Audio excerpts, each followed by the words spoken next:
Assalamualaikum warahmatullahi wabarakatuh, and very good morning, everybody. I'm happy that I got a lot of companies here this morning. Yeah.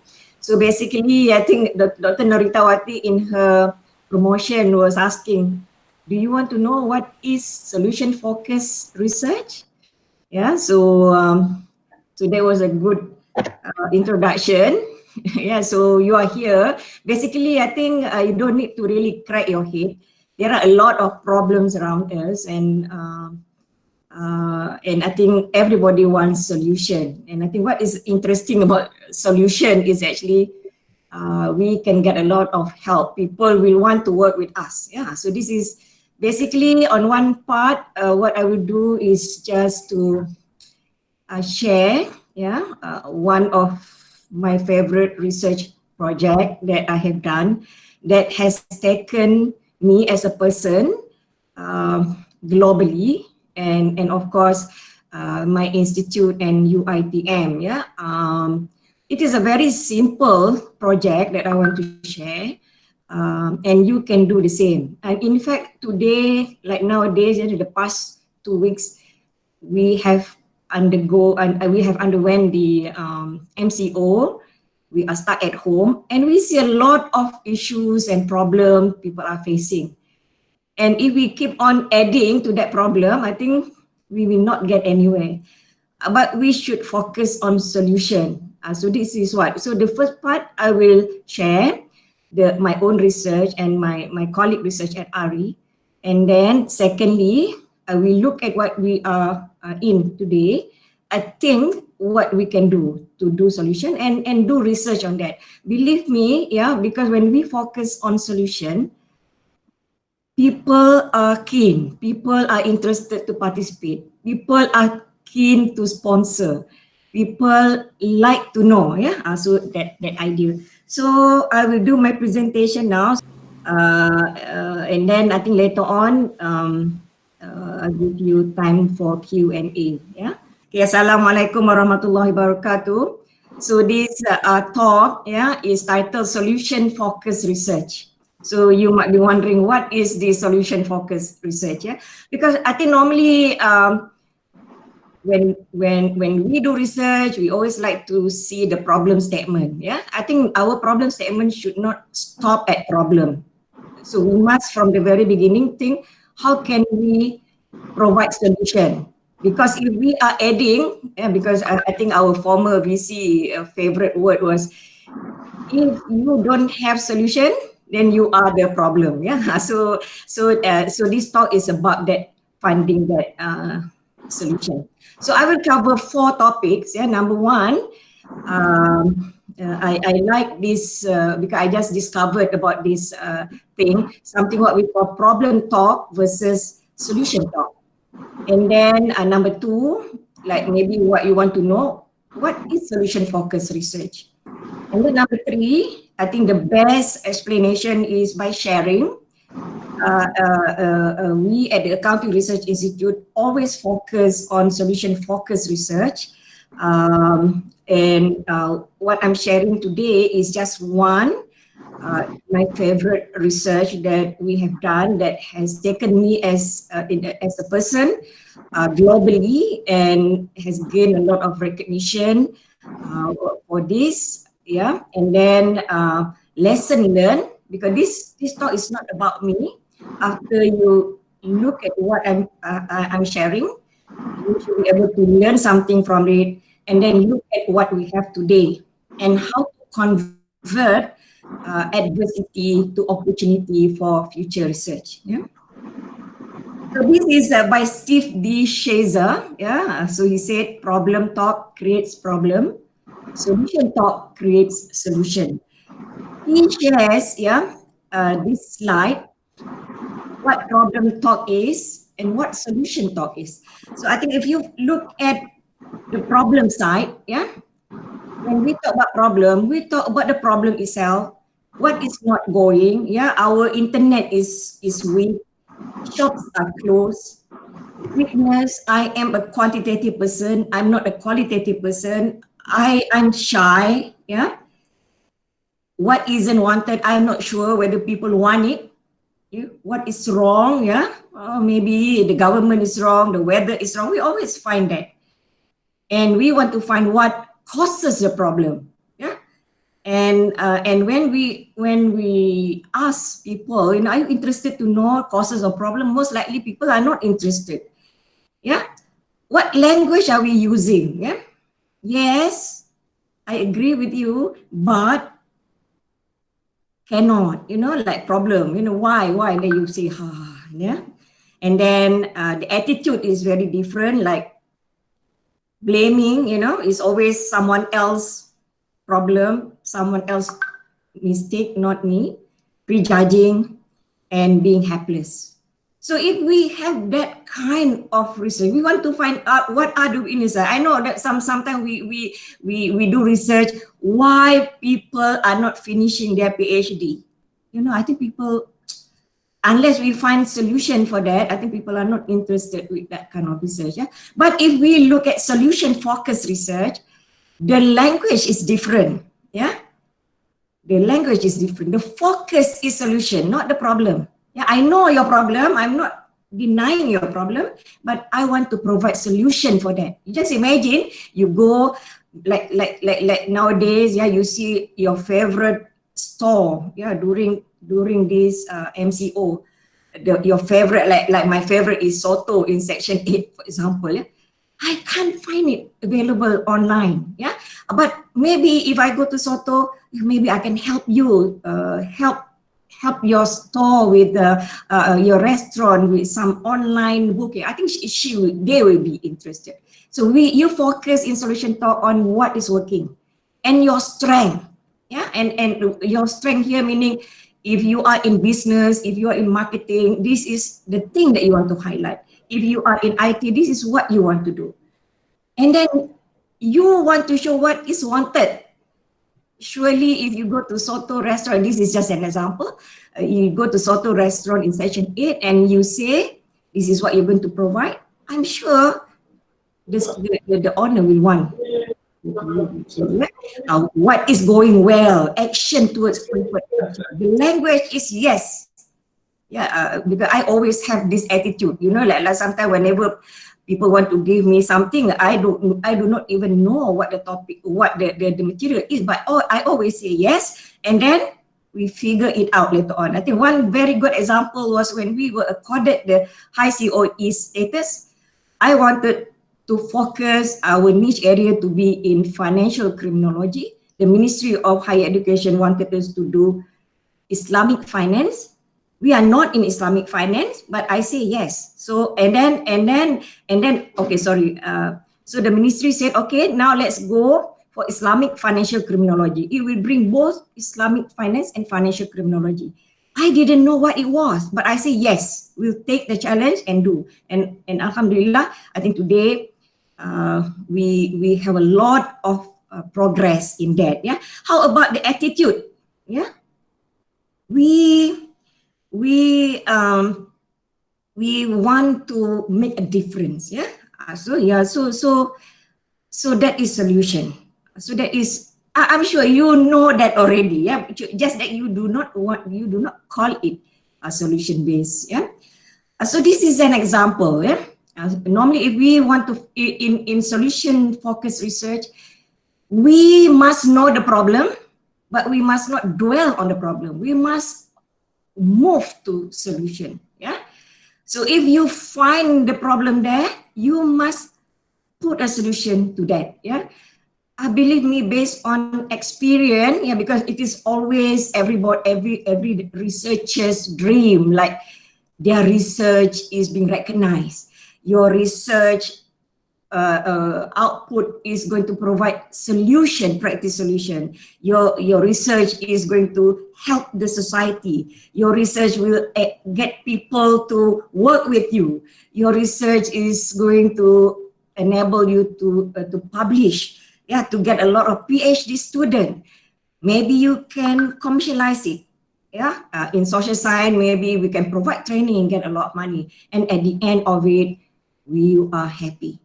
But if you focus, believe me, based on our experience, focus on solution-focused research, this is what you will get. Yeah, not just the publication, not just the student, but all this. At the end of it, you will feel happy and you can sleep very well at night because you have made a difference. But how? Yeah, but how? How are you going to do that? There is a way, just like anything, you have your favorite food, there is a recipe, you must follow it step by step. Yeah. So in solution focused research, also we have steps to follow. Yeah. Number one, you must identify the most important stakeholders. Engage with them. Identify their problems. Yeah. Then it is, don't stop there. Number two, convince them that you understand their problem and you can provide solution, but they must work with you. So this is what we call work win-win. Number three, work out the solution. You promise, yeah, you promise you want to provide the solution and solve the problem. And when their problem is solved, you can see smile on their faces, and that is what will make you sleep well at night. Okay, sharing session. This is sharing session. This is always my favorite. Yeah, we started this a few years ago. Yeah, and we have produced PhD student a lot of what we call outcome, yeah, and impact out of this. I want to share my research and my colleague research at RE on what we call a solution-based research. Yeah. Case number one was our research involving women micro-entrepreneurs in Tanjung Karang. They were doing tailoring business, okay, specifically baju kurung. We have made a video out of this. Yeah, I think you can actually you can Google RE tailoring business video. You can get it maybe later on. And then what they do is actually they obtain money loan, yeah, from Amanah UiTM Malaysia. This is a microfinance agency. They provide small loan, and when they get small loan, the women will have to pay back weekly, yeah, in a small amount. Maybe they get loan 3,000 ringgit to start a business, and every week they pay back Amanah UiTM Malaysia for 30 ringgit, yeah. So this is our example. Yeah, we went to Tanjung Karang. So you see here, yeah. So this is our partner, and you can see UiTM and RE. They have built because of enthusiasm. They have built this workshop, and not just workshop. It is also a showroom in Tanjung Karang. So they have issue, yeah. Because Amanah UiTM Malaysia provide loan to women. Basically, the focus is on women. So they give small loan, like I said, maybe 5,000 ringgit, and they have to pay back. And these people decided to do tailoring business. So we asked, okay, what are your issues? So the issues basically are that, yeah, they have no market. Their market is just basically in Tanjung Karang. So business will be during the Hari Raya time, yeah, when they want to make baju kurung. Other than that, other months they may not have money, may not have business. Yeah? Meaning they want to do business, they know how to sew, but their market is very limited. Yeah.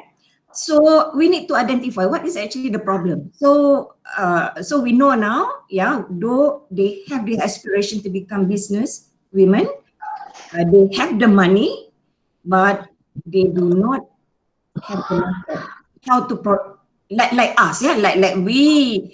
If let's say, for example, we make our research product and we know how to do this product very well, but someone else must sell the product. Someone else must facilitate the marketing of this product. So similarly, these women, they are engaged, they are involved in small businesses, very micro business, not even small, micro business, working from home. They are working from this workshop, but they do not have customer coming to them that.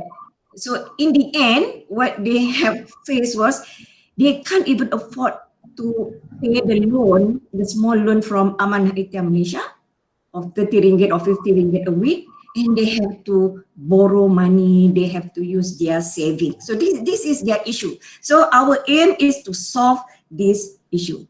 Yeah, and then another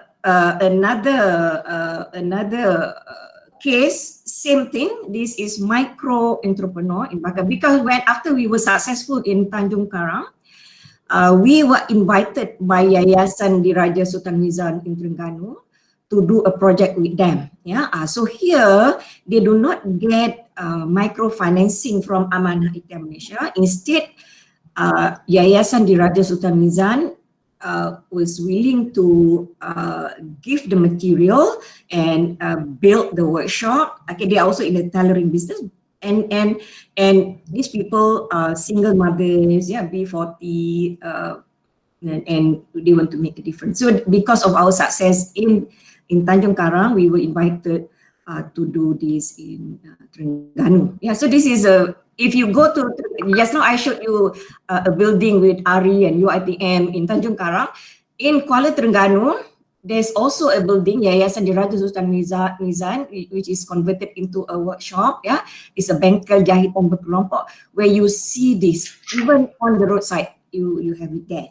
So we found the same issue with this entrepreneur. Yeah, so the most important thing, as I mentioned, identify the most important stakeholders and identify what are their problem, and promise them that after knowing their problem, we will want to help them. I see this is traditional microfinance model is this. Yeah, you have the entrepreneurs, like in our case, these are the women who decided to do a tailoring business. They are and then we have the Amanah UiTM Malaysia, another famous microfinance financial is Tekun.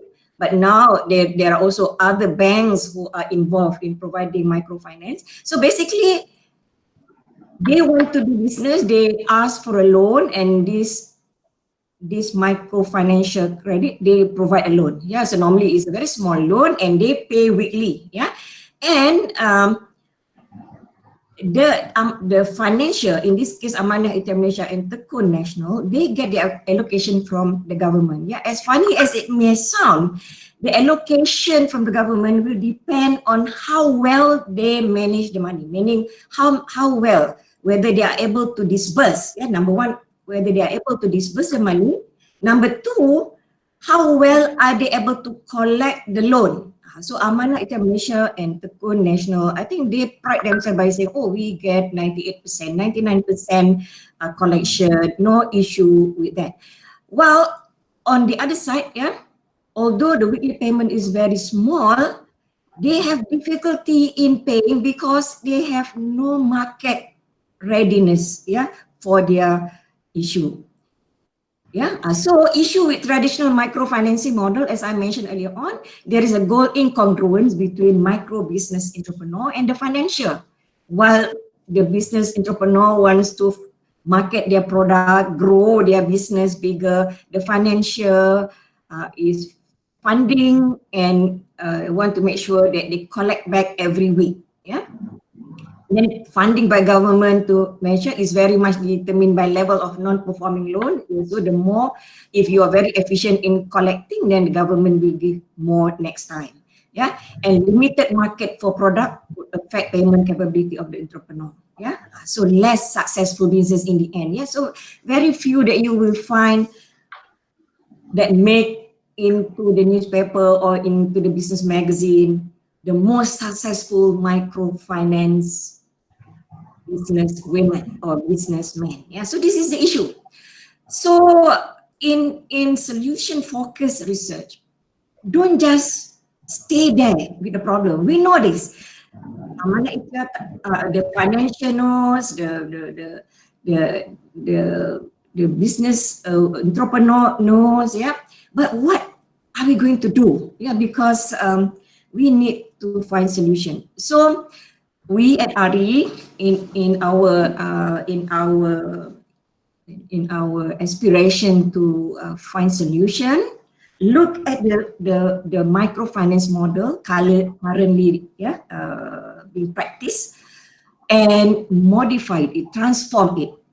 So this is the beginning of the solution focused research, because we knew after talking to the stakeholders, who is actually here in this case the entrepreneurs, they are able to get the loan, but they are having difficulty to get buyers. They have no buyers for their product, and they have to buy supplies from the market, which is going to be very high. So meaning, if the cost is going to be high, the product is going to be costly, therefore very difficult to get buyers. And then they also lack of training. Because I remember during our talk, during our engagement, I was just asking, how much do you get from your business? Okay, so they say certain amount. And then I said, what do you do with your money? Okay, then it's, okay, when I get my money, I pay tuition fees for my daughter, and I buy fish for the house. So there is no inkling of the difference between personal income and business income. So there is a need for training, and this is where we can come in as researchers. So we identify. So now the model is now expanded from just 2 people to more. So what do we need to do next? So our stakeholders initially was only the entrepreneurs, but then we also went to see Amanah UiTM Malaysia. They agree. They are not just happy with collecting money. They want to do more so that these entrepreneurs can be very successful. But then they do not have expertise. So we engage with other stakeholders, because we identify another important element to the framework is market. We met one of the hypermarket. I know, I think people from business know this is Datuk Amir from Maidin Holding Berhad. I went personally to meet. I mean, the fact that I personally know him and his wife, I think that helps. So we went and we asked whether are you able to buy this product, because they are willing to do this baju kurung. They can do it in time, but can you buy the product from them? Datuk Amir said, yes, I can do, but I want 500 pairs of baju kurung a week because I'm a businessman. So I said, okay, this is very good. Then we went back to the entrepreneur, and then they said, 500? We can't even get 500 in a year. What more 500 in a week? This is typical, because they are quite used to not able to sell their product. And when we have a good problem here, meaning, hey, yes, you have a problem, but this problem is good. You just have to produce more. So at first they shocked, but then they came to a reality. I remember in Tanjung Karang, they had a sujud syukur in that workshop. Because when after we said that, hey, we can help you, we can teach you, we can get other people to help you. So then we had a sujud syukur, and that the feeling at that point, I cannot describe. I can still remember it today, because whenever I have difficulty, for example, I remember that moment, it always brings smile on my face, because we are able to make a difference. Yes, it is a problem. So then we bring people, Amanah UiTM Malaysia, Maidin Berhad, the university, UiTM, and the researchers. We have a celebration, and we put it in the newspaper, and I think this is a booster. So we went back to the entrepreneur, and then they say, very difficult to get 500, but never mind. I think, but finally it took them about 3 to 4 months to get 500 pairs of baju kurung. So we started when it was in Datuk Hassan time, so a few years ago, and then we also do the one earlier was MOU with Amanah ITM Malaysia. Here we have MOU with Yayasan Diraja Sultan Nizam, and Maidin also came in. They still want to help them with this. So we do the MOU, MOA. So you just imagine, because we are able to solve, we promise to solve problem, we promise to provide solution, they are willing to do MOA and MOU. Yeah, people are willing because everybody is interested in solution. So this is an example. Yeah, in Tanjung Karang, Amanah ITM Malaysia already provided the machine, the sewing machine in that workshop. But because they were not able to sell their product, so this was left with dust. Yeah. So when we went and we saw this, they had about 20 machine, very big thing, and they did the sujud syukur in this very room. Yeah, the feeling was just amazing. Yeah, because we are able to tell them, don't worry, you are not able to sell your product, and all you need to do now is to strategize how to make 500 unit a week. So this is in Kuala Terengganu. Yeah, Kuala Terengganu. So this is we get the thing quite cheap. Yeah, from a supplier.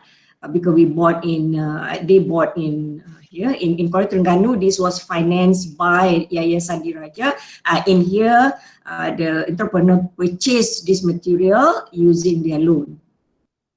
And because we are researchers from university, this is not like a CSR, like let's help this ibu-ibu in the kampung and do. I think very important, because we are researchers, we are at university, we can't expect them to pay us, yeah. But we were able to convince Amanah ITM Malaysia, this is a research and we are going to provide solution. So they agreed to give us grant, yeah. So we were given a good research grant from Amanah ITM Malaysia, so that our PhD student was able to do that. So we engaged three PhD students who were doing research in this topic. Yeah, I think all of them have graduated. Someone was looking at efficiency. Yeah, so you can see here efficiency. Traditionally, how they were doing it, everybody was cutting the garment material and they were sewing it. But here we have engaged in a specialization activity. Let's say, for example, one person is only doing the cutting. Another person is only doing the zipping. Another person is doing something else. Yeah, so everybody is specializing and then they rotate. By doing that, they were able to be more efficient and they were able to get 500 units, yeah, a week within in Tanjung Karang itu about 3 months. Yeah. So our PhD student, some of let's say, for example, they have a different topic. One of the student probably was looking at efficiency level. So he went and actually documented, yeah, how much time was taken to do certain activity for the whole period. So they were able to get, for example, another student was looking at quality of life and saving among them. Yeah, so they were doing quality. So we researchers are not able to go there, but PhD student, that's what they do. Yeah, so we got them. And ARI researchers, yeah, and we also invited some successful entrepreneur.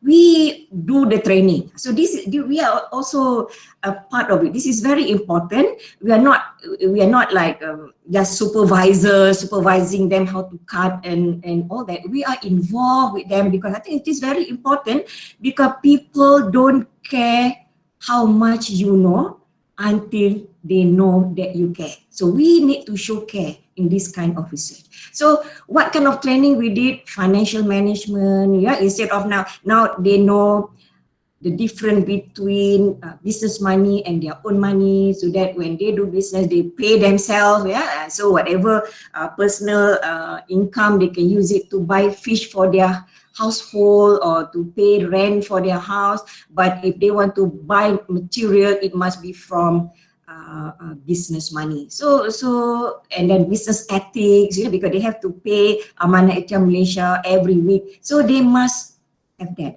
And quality control is also very important. We encourage them to package and put label and brand for their product and marketing beside just to what we call Maidin. So at the end of it, this is just an example one, the first, what we call it, the first cohort of the product. So it was sent to Maidin, it was in very nicely packed, and they even have their own label,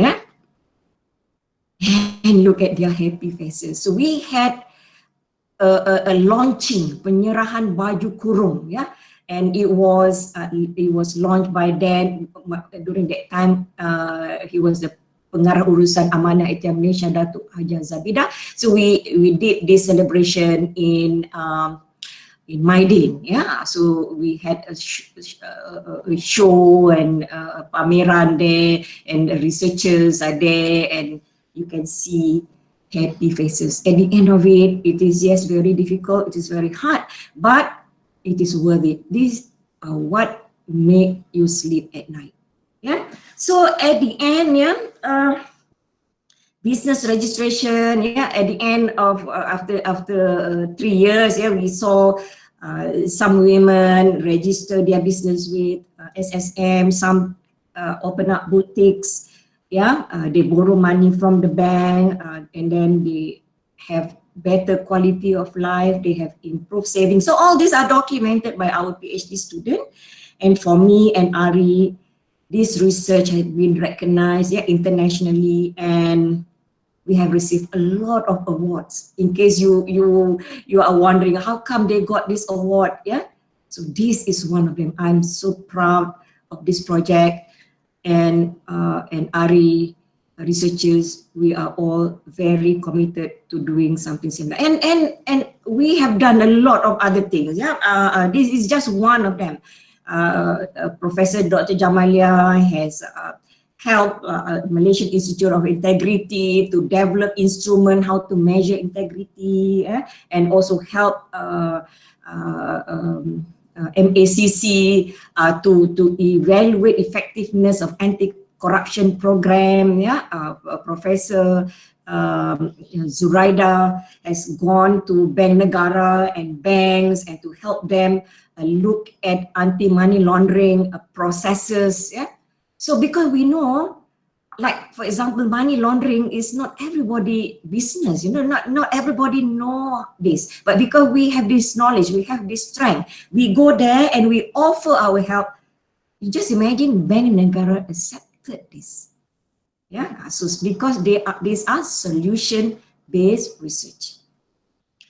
So the focus of solution-based research, identify the problems and focus on finding the solution, get buying in from stakeholders. Like for us, stakeholders, Amanah Ecotourism Malaysia, we also have the Yayasan Diraja, convince them, because if only we believe in this and they do not believe in this, I think this will not happen. We need to get a Maidin to buy this idea. This is also very important, and work win-win with them from the very beginning, because this is not our work, and at the end we give them and expect them to because everybody wants solution, everybody wants recognition. So all this is very important. Engage, communicate, share, and build trust. That's key. I personally, because of this project, was invited to Oxford University, to give a talk on social impact. So this is Stella Fox. She was the most influential woman in Islamic finance. She's not Muslim, but she did a lot of work on Islamic finance. Because like for us, Amanah Ecotourism Malaysia is practicing Islamic finance, so we have added a lot of value creation model into the framework. So this is personally what I always remember, something that you will make you smile because you are being recognized. Yeah. Today, yes, we are in adversity. Yeah, you stay at home. You cannot go out. Yeah, people have no money.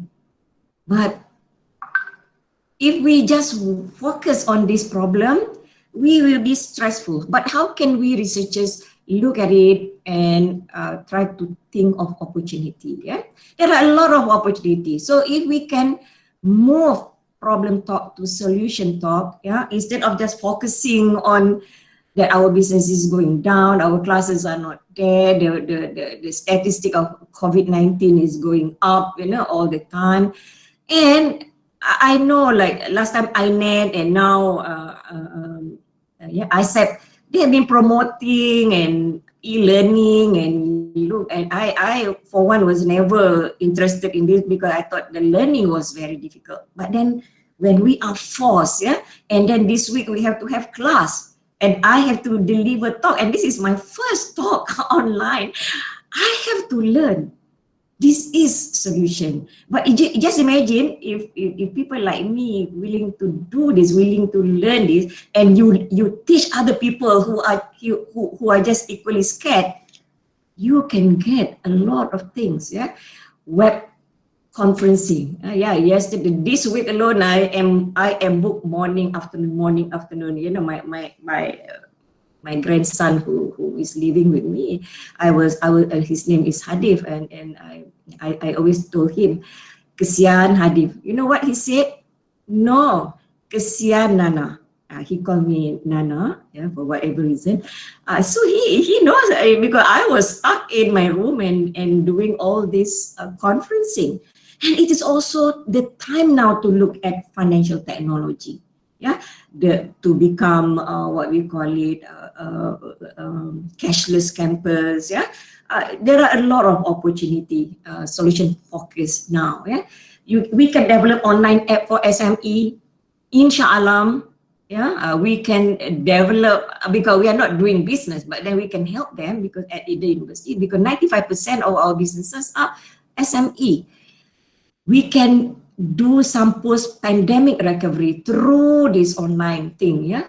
Maybe now, because I saw my grandchildren, they are stuck with computers and with phone, yeah. Because I see now there are a lot of what we call virtual reality books for children. Yeah, books no longer like you open the book and then now book can talk, I mean, you have virtual reality in the book.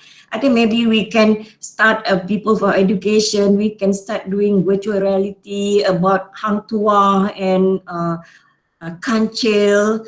So these are projects, yeah, a research project that we can do, because so that we can have option for these small children. You should not just look at handphone and on all that gadget. You can read.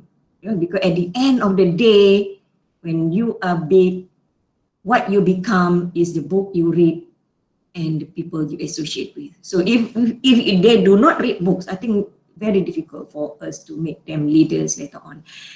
Digitalization of micro business. Yeah, we started that project with that, but maybe we can now digitalize the product. Maybe they should not, the micro business women should not just work on baju kurung. Maybe they should work on something else also. Yeah, and when they have digitalization and online business, their business is not just in Malaysia. Financial technology, as I mentioned, I think this is also very crucial. Yeah. More importantly, also regulatory technology, people from policy, people from law, yeah, because sometimes we have all these fintech, but it is always in clash, yeah, with regulation that is not ready for that. We can work on cashless society. I know Datuk Hassan last time made a launch of cashless campus. We really cashless campus. Yeah, but then when we are not able to go to ATM machine to get money, we are forced to be cashless. Yeah, and we started looking out at all these things. Flexi hours. Work from home. Last time we always think, oh, work from home. Yes, we can do. This can become a culture. Yeah, very soon. Maybe next time, I think after all this is out, maybe we shouldn't have a 24 hours mama store anymore, because we need to be at home and we need to spend time with the family. So these are some of the things. Yeah. And personally, do you think it is worth it? I will do it again. Yeah. If you ask me, solution focused research. I think for the same project I was mentioning to you, yeah, we were awarded Global Islamic Finance Award for Best Research Development in Islamic Business and Finance. This is for RU, and we have been getting this for, I cannot remember, since 2014, yeah, and we are getting it every year for different papers and activities and for program. And on a personal recognition, yeah, I have never aspired to get all this, yeah, but when the dust is settled, when you are done with what you do, when you provide solution, people recognize you. I remember I met Stella Fox, yeah, in Oxford, yeah. She won the best, yeah, the most influential women in 2018, yeah. And then I was named number 9 in 2018. In 2019, yeah, I was ranked number 2.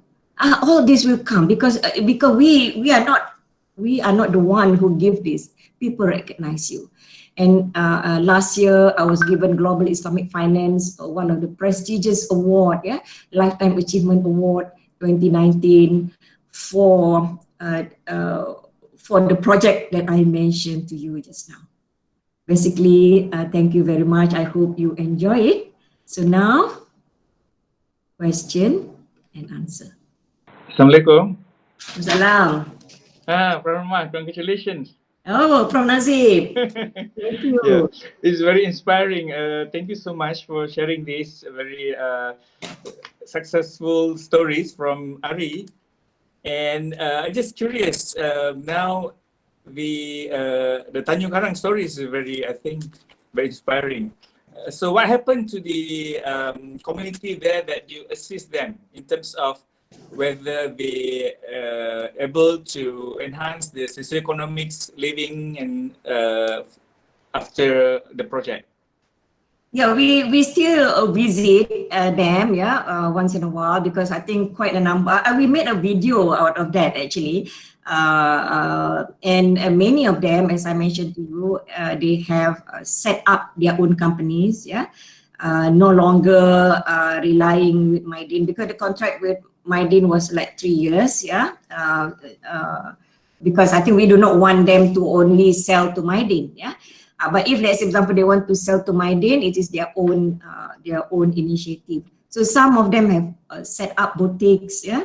And what is interesting, yeah, in Tanjung Karang, they were telling me they open up what we call bilik pamiran, ya, Prof. And Amanah UiTM Malaysia, because they were very proud of this project. They were the one who made a lot of promotion, and people from Japan and Philippines, yeah, always visit and they wanted to know. And in fact, the last time that we met them, they even now have a student doing practical training, yeah, at the workshop.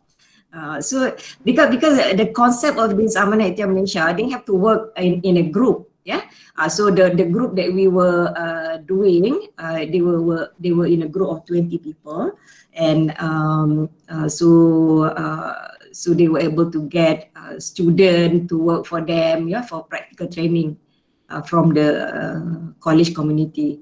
And our student, yeah, they have done that. I think one of my PhD student now is with UiTM, with Ari, Prof. Dr. Farah. Yeah, she was doing looking at quality of life and value creation, yeah, obtained from the project. You know, like for example, how much was their income before, how much was their saving before. how much is the saving now, how much has their business. So in fact, UiTM is the best place, the best organization to do this kind of research because we are everywhere. So last time I think we planned to do this, tapi somehow because we cannot just rely on Maiden alone. So maybe one of the project that we can do, I know that we have this new project post-pandemic. If we can approach cooperatives, or maybe now even the use of Lazada to promote, market the product. I think we can go all over the country, because there are a lot of poor people there, especially now who lost their job, and they can do this kind of thing, and the use of digitalization to market their product. Ada some questions, Prof, dekat chat box tu. Dr. Shahrul Afzal, did Prof involve politicians in the project? Oh, that's a good. Oh, actually, nice for you to ask me that. I remember when I won the second, apa dipanggil? The second most influential women tu lah, ada orang kampung saya tu make a lot of promotion of me, so much so I think they have asked my MP to come, my MP to come to my mother's house in Ululangan. So the MP came, and I was telling him, okay, you want to come? I did suggest one thing that you can do in this village is to duplicate what I do in Tanjung Karang and Terengganu, and I can help you. Yeah, but it stopped there. No, we didn't get. I think we like in Kuala Terengganu, a lot of GLC provided support by buying machine for the workshop in Kuala Terengganu. We didn't get a politician. Maybe except in Tanjung Karang at that time, Tan Sri Noh. He was the member of parliament in Tanjung Karang at that time.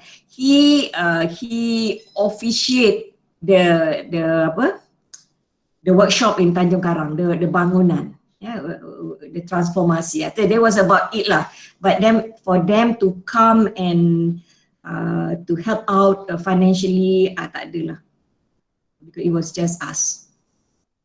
Okay, Dr. Afzal, your questions answered.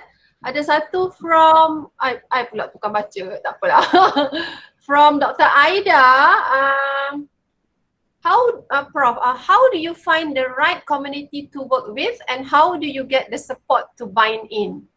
Oh, in our case, for Tanjung Karang, it was Amanah UiTM Malaysia who suggested us, because we can't just simply go there, because they were asking, because we were asking Amanah UiTM Malaysia if we can help anything, because we identified the traditional model to be very deficient, meaning I think we need to improve on it, and we suggested the transform framework, the new model to Amanah UiTM Malaysia, and Amanah UiTM Malaysia was the one who identified the group in Tanjung Karang. So we went there. That's why Amanah UiTM Malaysia was very supportive, and they gave us grant, because we said, oh, we are not doing this because we are not charging them. But if we can at least support our PhD student with their research, so they gave us. So it was them. And then when Yayasan Diraja, because Amanah UiTM Malaysia did a lot of promotion on this project. When Yayasan Diraja Sultan Mizan people heard about this, they invited us. So they were also the one who identified the group in Parker and also Kuala Terengganu. So we didn't go. But I suppose if you go back to your own kampung, you know your people, and you can work from there. no problem at all. There are so many of these people out there sebenarnya. Yeah. Yeah, Dr. Aida, you got it? I think she's online. Oh, okay. Nani, mungkin boleh allow participants to unmute kot sebab some try to mute. Some try to unmute tapi they cannot. Sebab dia nak tanya soalan. Let me see. Saya baca daripada sini sajalah ya. Okay. Dr. Gita tanya, what makes you sleep at night as a guide on how to come out with a good research? Yeah, because I think if you read this book, this book, can't remember what is the book. Is actually you must every day do 3 good things. First thing of the day, you do that. So like helping people, is just because you make a difference. That is what make you sleep. Because if, let's say, for example, you sleep with a problem, I think it's going to be very difficult to sleep. But because you know that you have solved people's problem, they pray for you, and that's what make you sleep at night. I Alhamdulillah, I have got that rahmat. I'm able to sleep at night. Well. Okay, there's more questions, Prof, from Dr. Mimi Sophia. Were there any teenagers involved in the project? If they were, what's the percentage of involvement? Oh, that is a good one, because as far as we are concerned, they are all researchers, but the women, I think the women that we work with, sometimes I think we ask them to use Excel, to record their income and all that. Their children were involved. I think because these people, they're not like, number one, their education level is quite low, but their children, like they are very good. So the children were involved to help with the recording and all that. Yeah. So by our PhD student are working very well with the children also. Okay, thank you, Prof. There's more questions from Dr. Siti Aisha Johari. The first one is, what is your next research, Prof? In particular, given the latest COVID-19 crisis. The second one, Dr. Siti Aisha would like to know, are you collaborating with other faculties department at the moment? Any chance for potential collaboration with APB? Oh yeah, APB, no problem. We have Dr. Ramesh is with us. Yeah, Dr. Ramesh is with us. He is one of our fellow. Dr. Ramesh is from APB. Dr. Ramesh is working very closely with our fellow Professor Roshayani in social impact. Social impact project. So they have developed a social impact assessment. So they have been invited to assess project by because now Prof. Roshayani has been given a good grant by Perbadanan Nasional Berhad PNB. She is doing impact analysis for PNB with Dr. Ramesh. I'm sure, and then Dr. Ramesh, I've got a student, Ainul is also involved with this project. Ainul and Dr. Ramesh are also from APB. And we welcome anybody, no problem. And then we also have got Dr. Shuhaida from FSKM, and we work with other faculty as well, and also Faculty of Business, Faculty of Law. We also have Dr. Nurziana from Faculty Policy. We have got a lot of people from other campus as well to work on this project. One more yang Dr. Aisha would like to know, maybe you have some idea what it will be your next research project that is closely related to this crisis. Oh, I've been invited actually by ideas, yeah, to look at procurement, because macam food security lah, related to that lah. Like macam for example, ideas is a think tank lah. I think headed by Tengku Zain. They are looking at very good economic project, yeah, like how can we, because let's say for example now we are not self-sufficient in terms of rice, yeah, we still have to buy rice from other countries. Unlike Singapore, for example, they have no land, but in terms of food security, they have got farms, yeah, in many ASEAN countries like Vietnam and Cambodia, you know. So how can we enhance our procurement machinery in Malaysia? That is actually, this is an invitation. So that is my project. But I think at ARI, we are discussing of the use of cooperative, yeah, as a mechanism to market product, and also what we call it. I think that day Institute Integrity had also asked me, oh, can you help with post-pandemic activity that they can do. So these are some of the things, because after we help them, you know, like Institute Integrity, they know that they have a lot of trust in us that we can help them. So Institute Integrity is asking us to work on with them, yeah. Other than that, I think Prof. Jamalia is doing a lot of proposal. She's just a proposal machine, and a lot of our people are involved with that.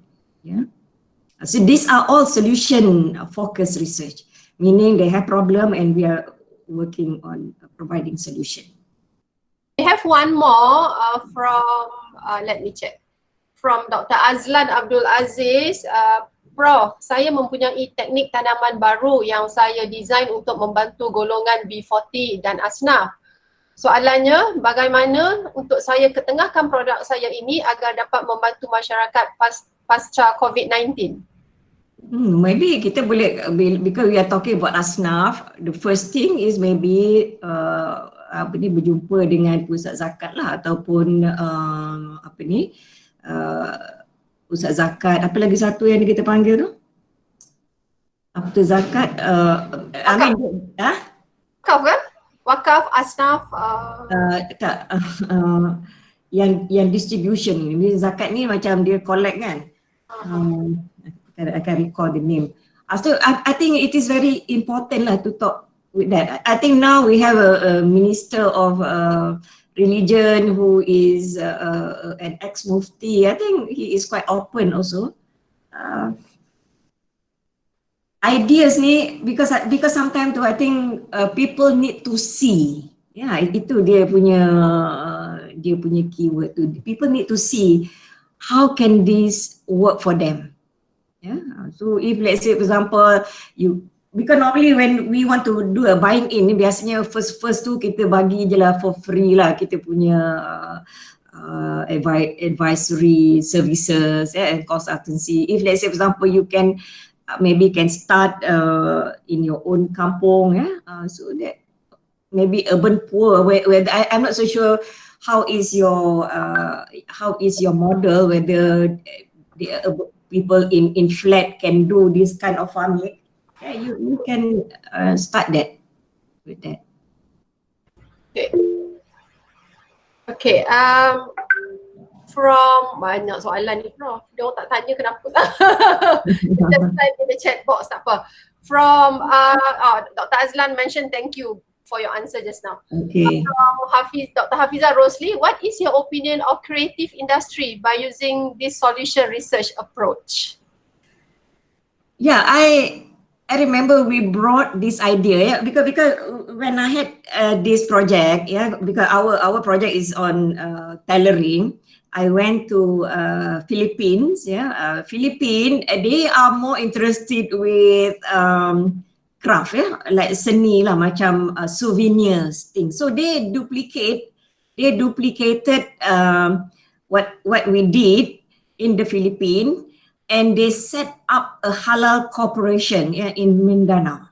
So I'm very happy also, because sometimes you do a project, you thought that, oh, this is just a small one, nothing. So I presented a paper in the Philippines, actually sold through the halal corporation in Mindanao. Yeah, it can be done also, but we were not, because we were working with Maidin, and Maidin were not keen to what we call it, to work on food or anything else. So he's Dato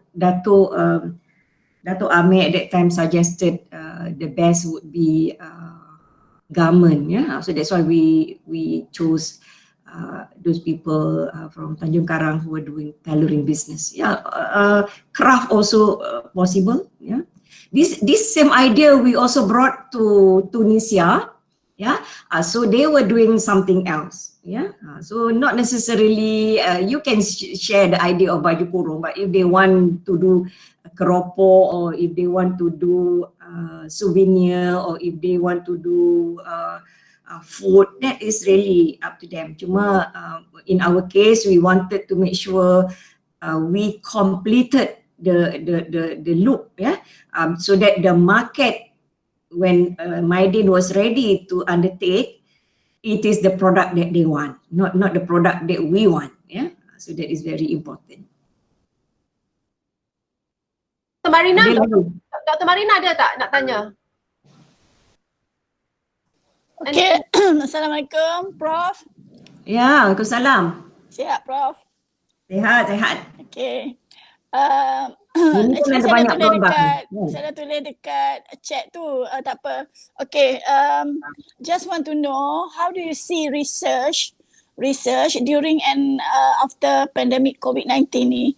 How do you see research lah, how we can do, sebab staff sekarang ni pun busy dengan online teaching semua kan, how actually to ensure them commit also to the research, and also what are other aspect or other areas that our university or faculty can commit other than about related to ARI lah.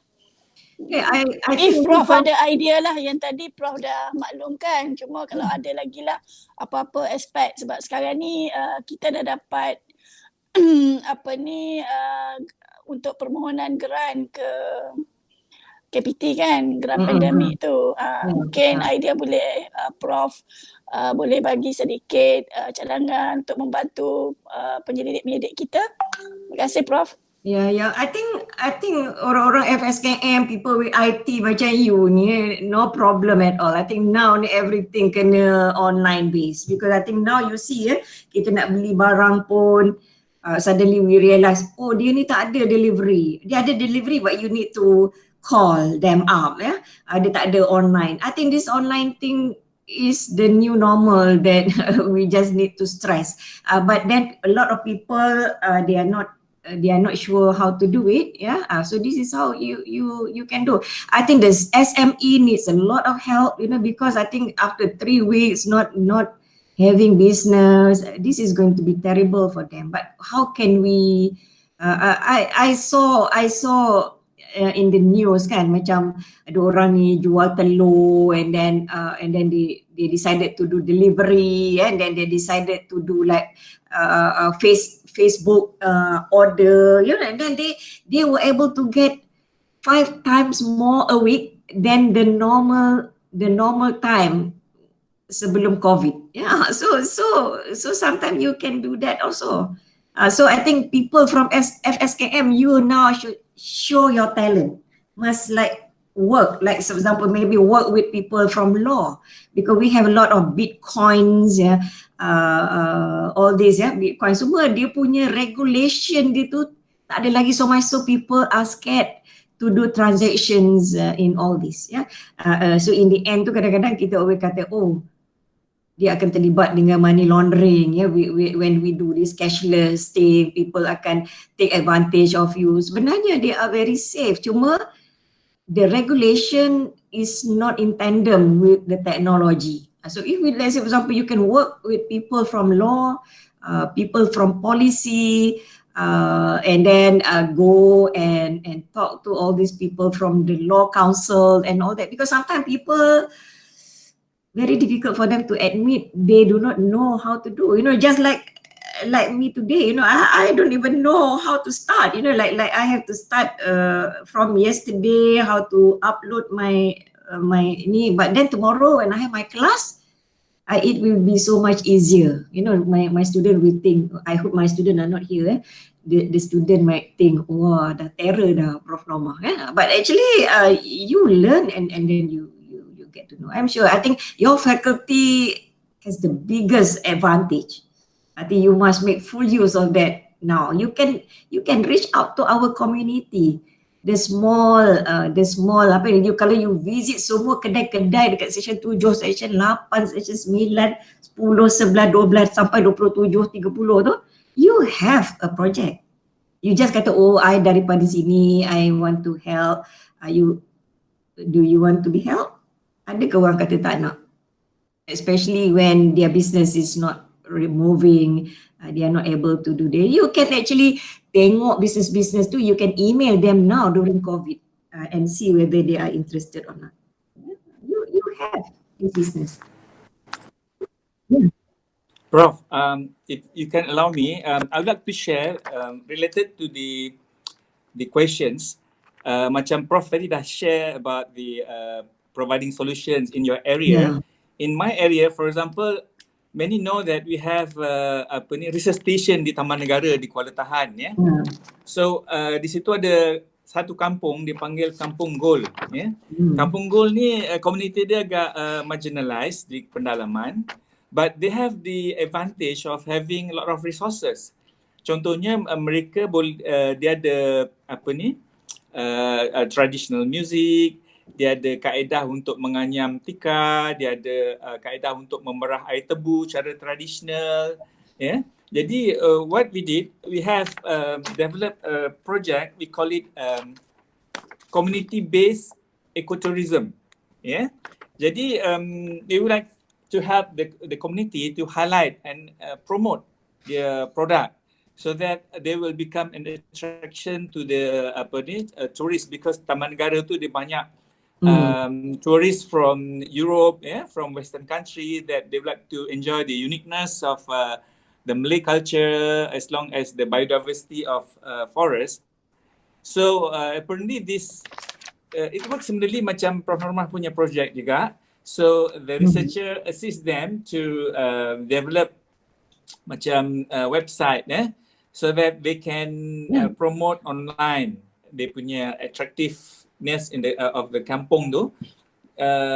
Jadi sekarang ni dia kampung tu ramai pengunjung, turis datang membeli produk mereka, dan juga ada satu the new initiative that they have is they open up a small patches of forest for them to enjoy tengok birds, different types of birds. This is for those who interested in nature lah, bird watching dan sebagainya lah.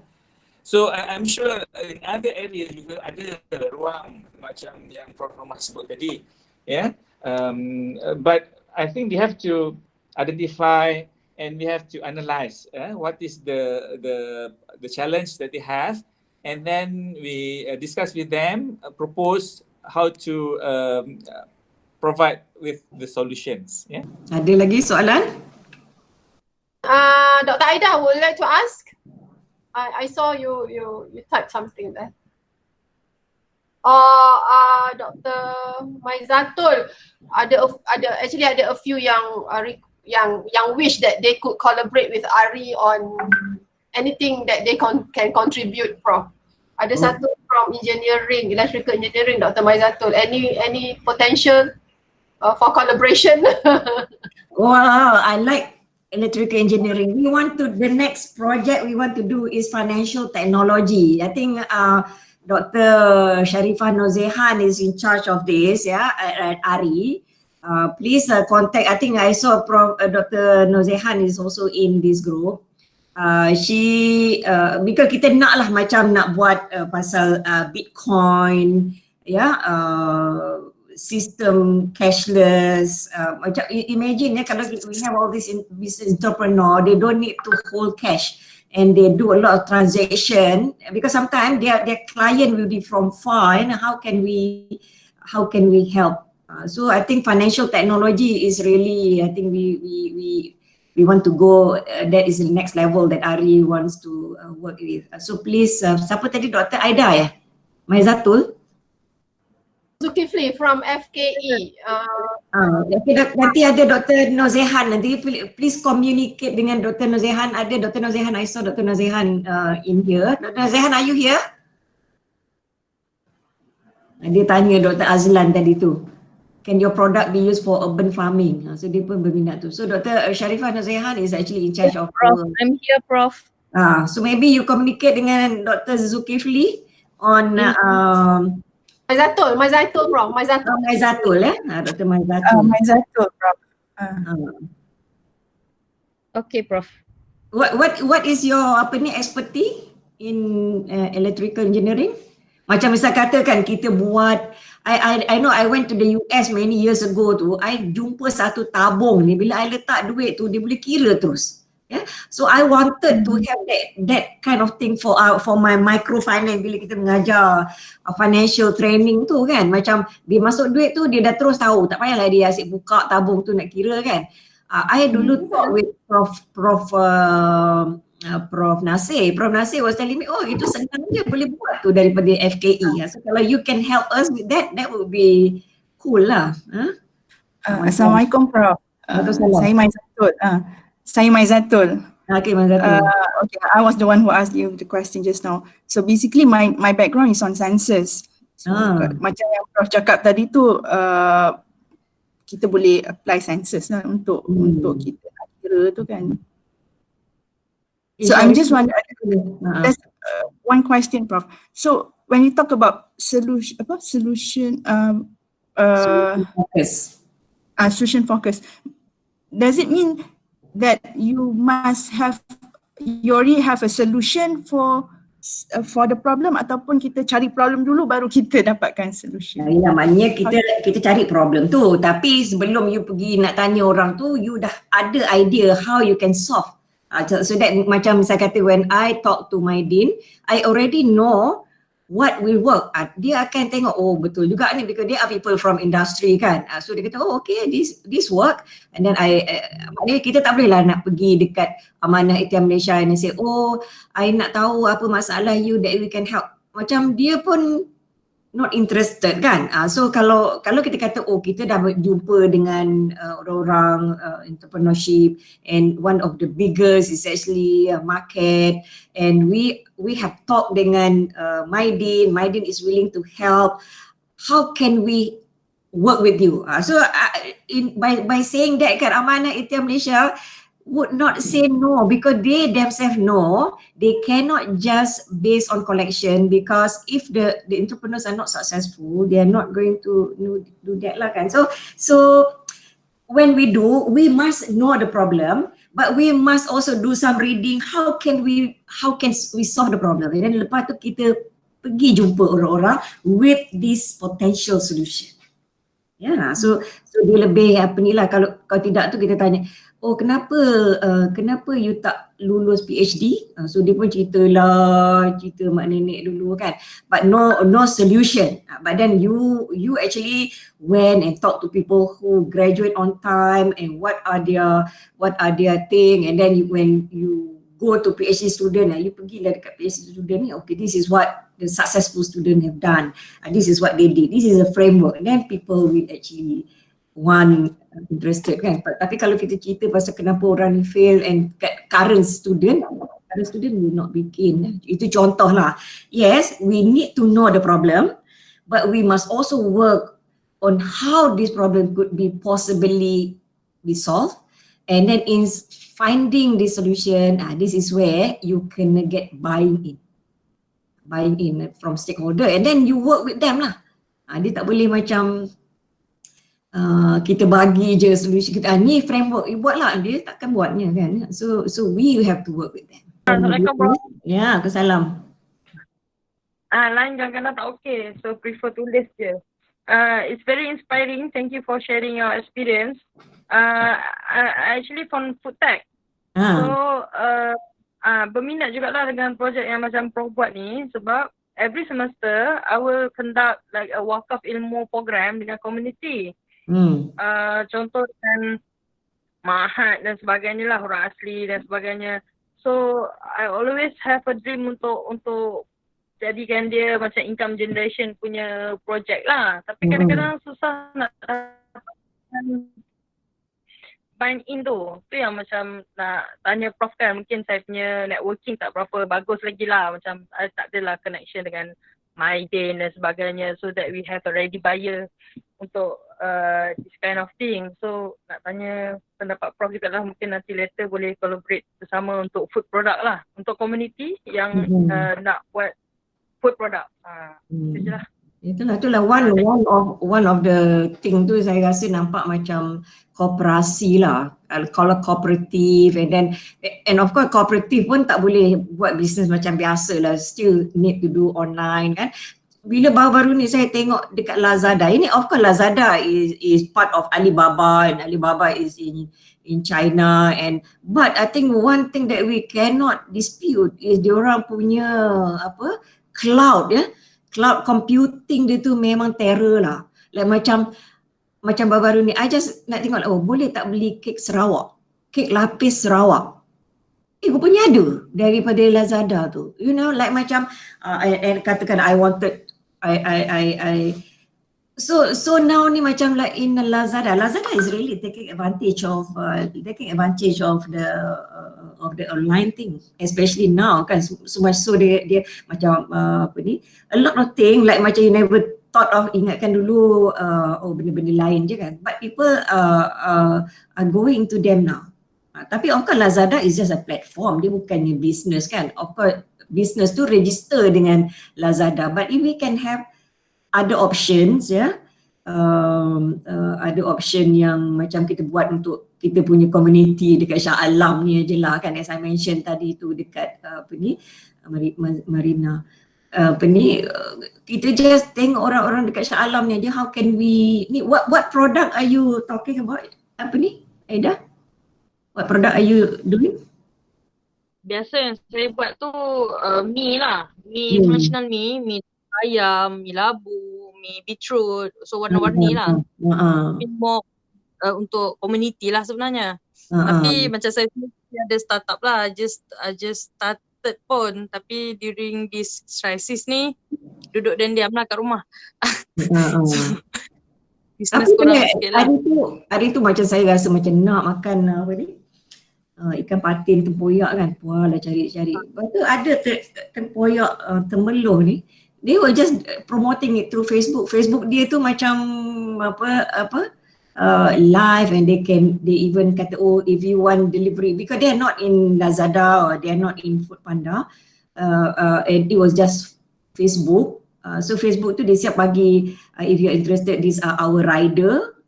So kita communicate, cepat juga. So dia pun ada macam, maybe the coverage is not very wide, but then still the use of Instagram, the use of Facebook, they were also able to get that. Macam interesting juga tu, macam sekarang ni kita nak makan, nak beli kan mi kan, nak pergi kedai, malas lah kita, because I for one dah tak nak pergi keluar, langsung tak keluar. So if anything that I can order online, I just order. So kalau saya kata I nak mi, ada. So kalau you have it, cuma nak linkkan your to the market lah kan. I guess Dr. Aida boleh liaise dengan Dr. Marina. Nanti I bagi handphone Dr. Marina dan Dr. Aida, so that maybe you can, discuss further. Yeah. Any more? Okay, thank you, Prof. Okay. Any more from our participants this morning? Normah. Yeah. Can you hear me, Prof? Say again? Can you hear me? Can. Yeah, okay, good morning. That was really a very inspiring section you had. And the best part is about you saying that you can sleep well at night. So I guess that you have given the solution so you feel good about your research. I Yes. just have one question, Prof. Most of your examples are more like qualitative. Can we do the same thing for quantitative? Oh, my students were doing quantitative. They collect every day, you know, like that, the data, and they put it like macam they using multiple regression and all that. Yeah, quantitative. All right. And also about the Tanjung Karang project which you did. In fact, I also visited that place and wrote a paper with Salwana, which was published in Corpus Journal. Yeah. Thank you, Prof. Yeah, okay. Yeah, Salwana was also responsible on that. I think people relate very well with her because she's like very soft and always smile, and people, so whenever we want to communicate with people when we wanted to do video last time, it was Salwana who helped us. Yeah. Oh, okay. So we did go to Tanjung Karang, and that project was really very impressive. What you did, we have to commend you on that. Yeah. It was a group project, not just me. Yeah. Okay. Thank you, Prof. Thank you.